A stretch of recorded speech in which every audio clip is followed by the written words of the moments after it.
اعوذ باللہ من الشیطان الرجیم بسم اللہ الرحمن الرحیم لن تنالوا البر حتی تنفقوا مما تحبون،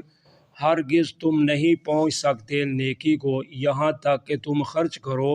اس چیز میں سے جو تم پسند کرتے ہو۔ وما تنفقوا من شیء، اور جو کچھ بھی تم خرچ کرو کسی چیز سے، فإن اللہ بہ علیم، پس بے شک اللہ تعالیٰ اس کو جانتے ہیں۔ اب اللہ تعالیٰ نے اس آیت میں نیکی کا معیار بیان کیا ہے، تو یہاں بر سے مراد ہے نیکی، بھلائی یا عمل صالح یا جنت۔ تو اللہ تعالیٰ نے نیکی کا معیار بیان کیا ہے، تو وہ کیا ہے کہ فرمایا نیکی تم اس وقت حاصل کرو گے جب تم اپنی پسندیدہ چیز اللہ کے راستہ میں خرچ کرو گے، کیونکہ انسانی فطرت میں مال کی محبت ہے، تو انسان کا پہلے نمبر پر تو دل نہیں چاہتا مال خرچ کرنے کو۔ تو اگر مسائل فضائل عظمت سنا کر انسان کا دل کر بھی پڑے، تو پھر انسان کی کوشش ہوتی ہے کہ جو استعمال شدہ ہے یا کم ہے یا ہلکی چیز ہے اپنی نئی استعمال میں چلو وہ خرچ کر دی جائے، کیونکہ اصل میں شیطان انسان کے پیچھے لگا ہے۔ تو اللہ تعالیٰ فرماتے ہیں کہ وہ اس کا کام ہے کہ وہ انسان کو غربت کی طرف دعوت دیتا ہے۔ وہ کہتا ہے مال خرچ کرے گا تو مال کم ہو جائے گا، تو اس لیے انسان کو ڈر ہوتا ہے کہ میری جیب میں اگر 100 روپیہ 10 دیے تو باقی 90 رہ جائیں گے، حالانکہ یہ نہیں ہے کہ جب اللہ تعالیٰ کا وعدہ ہے وَمَا أَنفَقْتُم مِّن شَيْءٍ فَهُوَ يُخْلِفُ، جو بھی تم خرچ کرو گے اللہ تعالیٰ اس کا تم کو بہتر بدلہ دیں گے۔ تو اس لیے فرمایا کہ نیکی وہ ہے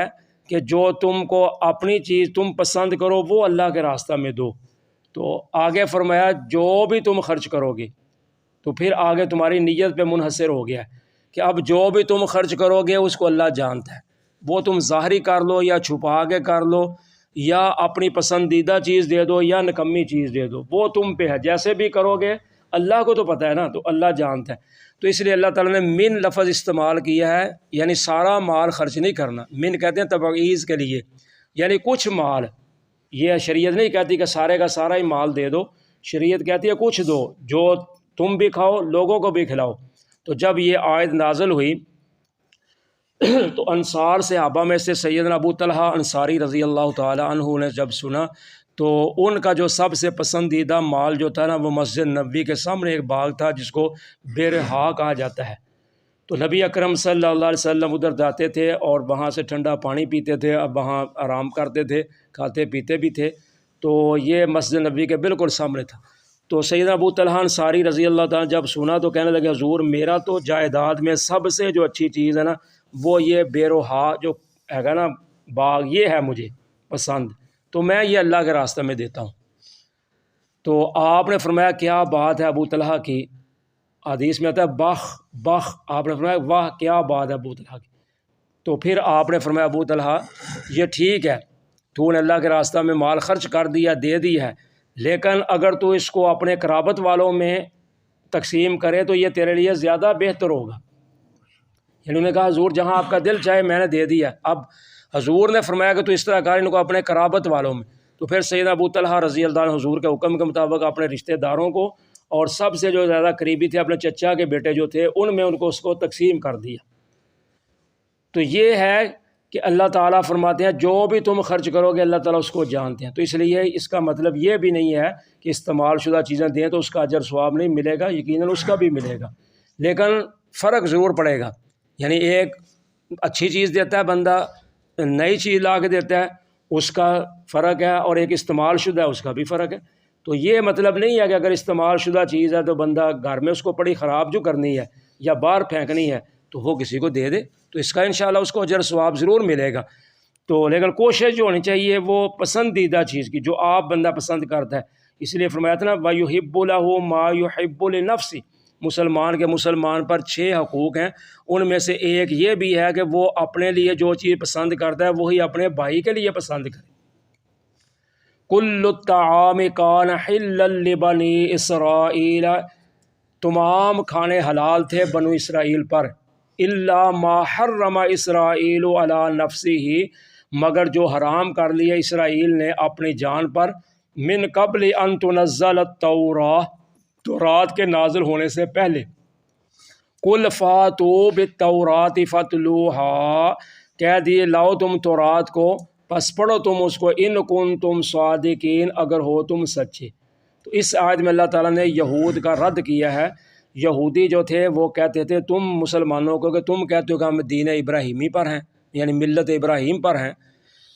تو جب ابراہیم علیہ السلام کے تم دین پر ہو تو ابراہیم علیہ السلام تو اونٹ کا گوشت نہیں کھاتے تھے، نہ اس کا دودھ پیتے تھے،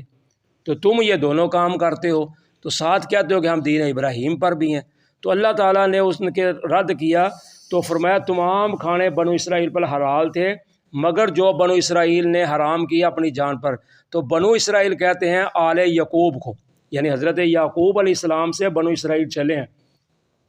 ان کا ایک بیٹا تھا یہودا، اس کے نام سے یہ یہودی بنے ہیں۔ تو اللہ تعالیٰ نے رد اس طرح کیا کہ ابراہیم علیہ السلام جو تھے وہ تو کئی سال پہلے آئے تھے، یعنی تورات تو نازل ہوئی ہے موسیٰ علیہ السلام پر، اور انجیل ہوئی ہے حضرت عیسیٰ علیہ السلام پر، تو یہ دونوں نبی موسیٰ اور عیسیٰ تو حضرت ابراہیم اور حضرت یعقوب کے کئی ہزاروں سال بعد آئے ہیں، یعنی تورات آئی ہے۔ تو تم کیسے کہتے ہو کہ تورات میں یہ لکھا ہوا ہے کہ ابراہیم علیہ السلام گوشت نہیں کھاتے تھے اونٹ کا اور دودھ نہیں پیتے تھے؟ ہاں، فرمایا یہ بات ضرور ہے کہ ہم نے حرام نہیں کیے تھے ان پہ کھانے، بنو اسرائیل نے اپنے آپ پر خود ہی حرام کر لیے تھے، یعنی حضرت یعقوب علیہ السلام نے خود ہی اپنے آپ اوپر حرام کر لیا تھا اونٹ کا گوشت یا دودھ اس کا۔ بعض مفسرین لکھا ان کو ارق النساء کی بیماری تھی،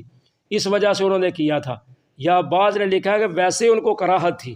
تو انہوں نے اس کو پسند نہ کیا، تو چونکہ انہوں نے پسند نہ کیا تو آگے جو ان کی لڑی آل اولاد تھی انہوں نے بھی اس کو پسند نہ کیا۔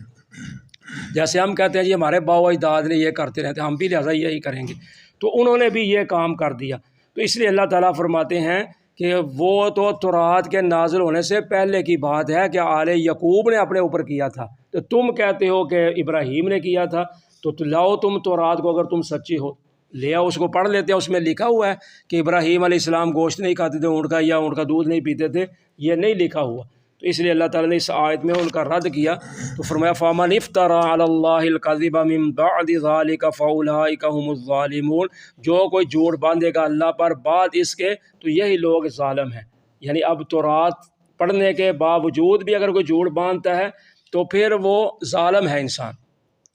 قل صدق اللہ، کہہ دی اللہ نے سچ کہا ہے، فاتبعوا ملت ابراہیم حنیفا، پس تم پیروی کرو ملت ابراہیم کی جو یک طرفہ تھا، وما کان من المشرکین، وہ مشرکوں میں نہیں سے تھا۔ تو تم تو شرک کرتے ہو، تو ابراہیم علیہ السلام تو شرک کرتے ہی نہیں تھے، لہٰذا تم ابراہیمی دین پر نہیں، ہم دین ابراہیم پر ہیں۔ ان اول بیت وضع للناس للذی ببکۃ مبارک وہدی للعالمین، بے شک سب سے پہلا گھر جو رکھا گیا یا بنایا گیا لوگوں کے لیے وہ مکہ میں ہے، جو بابرکت بھی ہے اور جہان والوں کے لیے ہدایت بھی ہے۔ فیہ آیات بینات مقام ابراہیم، اس میں واضح نشانیاں ہیں جیسے کہ مقام ابراہیم، ومن دخلہ کان آمنا، اور جو اس میں داخل ہوگا وہ امن میں، یا وہ ہو جاتا ہے امن میں۔ وَلِلَّهِ عَلَى النَّاسِ حِجُّ الْبَيْتِ مَنِ اسْتَطَاعَ إِلَيْهِ سَبِيلًا، اور اللہ پر ہے، اللہ کے لیے ہے لوگوں پر بیت اللہ کا حج کرنا اس شخص کے لیے جو طاقت رکھتا ہے اس کی طرف راستے کی۔ وَمَنْ كَفَرَ، اور جو کوئی کفر کرے، انکار کرے، فَإِنَّ اللَّهَ غَنِيٌّ عَنِ الْعَالَمِينَ، بے شک اللہ تعالیٰ بے پرواہ ہیں تمام جہان والوں سے۔ اب اللہ تعالیٰ نے اس آیت میں یہود کا دوسرا رد کیا ہے۔ وہ رد کیا ہے کہ یہودی کہتے تھے کہ قبلہ اول تو جو ہے وہ بیت المقدس ہے، مسجد اقصی ہے، تو تم نے اب بیت اللہ کو قبلہ بنا لیا ہے، ساتھ کہتے ہو کہ ہم ملت ابراہیمی پر ہیں، تو ادھر تم نے قبلہ جو ہے وہ بیت اللہ کو بنا لیا ہے۔ تو قبلہ تو یہ تھا، تمام انبیاء علیہ السلام ادھر آئے اور تمام انبیاء علیہ السلام کا قبلہ یہ رہا، تو اب تم نے ادھر تک تبدیل کر لیا اپنے قبلے کو، تو تم لہٰذا ابراہیم علیہ السلام کے دین پر نہیں ہو۔ تو اس کا بھی اللہ تعالیٰ نے رد کر دیا، تو فرمایا یہ نہیں ہے، سب سے پہلا جو گھر بنایا گیا تھا مکہ میں وہ بیت اللہ تھا، تو جو بیت المقدس بنا ہے وہ تو سیدنا سلیمان علیہ السلام نے بنایا ہے، تو وہ کئی ہزاروں سال بعد پیدا ہوئے ہیں۔ تو سیدنا ابراہیم علیہ السلام نے سب سے پہلے مکہ میں گھر بنایا تھا بیت اللہ، تو وہ قبلہ اول ہے۔ تو اس کے بعد چونکہ اللہ تعالیٰ نے انبیاء علیہ السلام کا سلسلہ ادھر شروع کر دیا، ملک شام کی طرف، فلسطین کی طرف، تو ادھر تمام انبیاء علیہ السلام تشریف لائے، تو یہ قبلہ بن گیا۔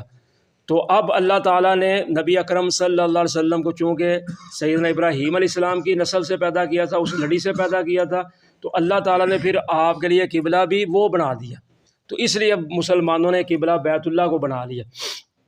تو اللہ تعالیٰ فرماتے ہیں یہ بھی تمہارا دعویٰ غلط ہے، کہ کیونکہ سب سے پہلا جو گھر بنایا گیا وہ مکے میں تھا، اور وہ بابرکت گھر اور تمام جہانوں کے لیے رشد و ہدایت کا منبع ہے، چشمہ ہے، اور ایسا گھر کہ جس میں واضح نشانیاں موجود ہیں، جیسے آب زمزم کا کنواں ہے، صفا مروہ ہے، اور مقام ابراہیم ہے، اور سب سے بڑی یہ ہے کہ وہ ایک چٹیل میدان میں بنایا گیا تھا، جہاں کوئی کھیتی باڑی نہیں تھی، کوئی رہائش نہیں تھی، کچھ بھی نہیں تھا، تو وہاں بنایا گیا، پھر وہاں سے اللہ نے چشمہ پانی کا ایسا نکالا کہ آج تک اور قیامت تک لوگ وہ پانی پئیں گے بھی اور لائیں گے بھی، لیکن وہ ختم نہیں ہوگا۔ اسی طرح وہ مقام ابراہیم ہے جس پہ ابراہیم علیہ السلام کھڑے ہو کر بیت اللہ کو تعمیر کرتے تھے، وہ بھی موجود ہے۔ تو اللہ تعالیٰ فرماتے ہیں جو بھی اس میں داخل ہوگا وہ امن والا ہو جاتا ہے، یعنی ادھر امن ہی امن ہے، سکون ہی۔ اور حدیث پاک میں آتا ہے، اللہ تعالیٰ کے نبی اکرم صلی اللہ علیہ وسلم فرماتے ہیں اللہ تعالیٰ نے جب سے آسمان و زمین کو پیدا کیا ہے اسی دن سے اللہ تعالیٰ نے اس کو حرمت والا قرار دیا ہے، اور قیامت تک یہ حرمت والا ہی رہے گا، امن والا ہی رہے گا۔ اور فرمایا اللہ کے لیے ہے لوگوں پر بیت اللہ کا حج کرنا، اپنے آپ کو حاجی کہلانا نہیں، دریا کاری دکھلاوے سناوے اپنے مال کی شہرت نہیں ہے، بلکہ اللہ کے لیے ہے، یعنی جس نے بھی حج کرنا ہے اللہ کے لیے کرے، فریضہ سمجھ کے کرے۔ تو فرمایا کس کے لیے ہے؟ جو کوئی طاقت رکھتا ہے اس کے لیے راستے کی۔ تو طاقت سے مراد مفسرین نے لکھا ہے ایک تو ہے زاد راہ، کہ اس کے پاس کھانے پینے کا سامان ہونا چاہیے، دوسرے نمبر پر ہے کہ راستہ پر امن ہونا چاہیے، اور تیسرے نمبر پر ہے کہ وہ بیمار نہ ہو، اس کو صحت تندرستی والا ہونا چاہیے، اور چوتھے نمبر پر ہے کہ عورت کے ساتھ محرم کا ہونا۔ تو یہ ساری چیزیں اگر مل جائیں تو پھر فرمایا بیت اللہ کا حج کرنا ہے۔ اگر یہ سب کچھ ہونے کے باوجود بھی انسان حج نہیں کرتا، ومن کافر، جو کوئی کفر کرتا ہے، انکار کر دیتا ہے، تو فرمایا اللہ تعالیٰ بھی پھر بے پرواہ ہیں تمام جہانوں والوں سے۔ تو نبی اکرم صلی اللہ علیہ وسلم نے اس کی وضاحت کرتے ہوئے فرمایا کہ جو میرا امتی حج بیت اللہ کی طاقت رکھے، مالی جسمانی دونوں لحاظ سے، تو پھر بیت اللہ کا حج نہ کرے، جان بوجھ کر ٹال مٹول کرتا رہے، تو فرمایا پھر اس کی مرضی ہے وہ یہودی ہو کر مر جائے یا عیسائی ہو کر مر جائے۔ جزاکم اللہ خیر۔